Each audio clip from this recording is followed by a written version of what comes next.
Main fabric वरती अस्तरचा कपडा ठेवून तो पलटी मारावा. गळ्याला डाच मारून परत दापटीप मारावी.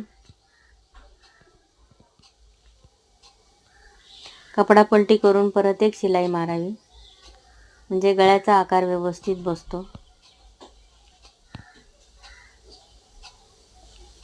मेन फॅब्रिकचा दुसरा पुढचा पार्ट घेऊन तो जोडून घ्यावा. तशाच पद्धतीने दुसराही भाग जोडून घ्यावा.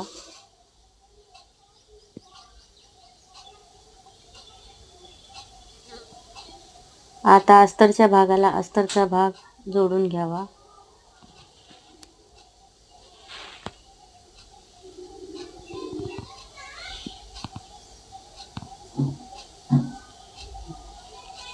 कमरेच्या साईडनी 1 इंचाचे अंतर ठेवून कट करून कमरपट्टी लावून दाबटीप देऊन हात शिलाई करून घ्यावी. हात शिलाई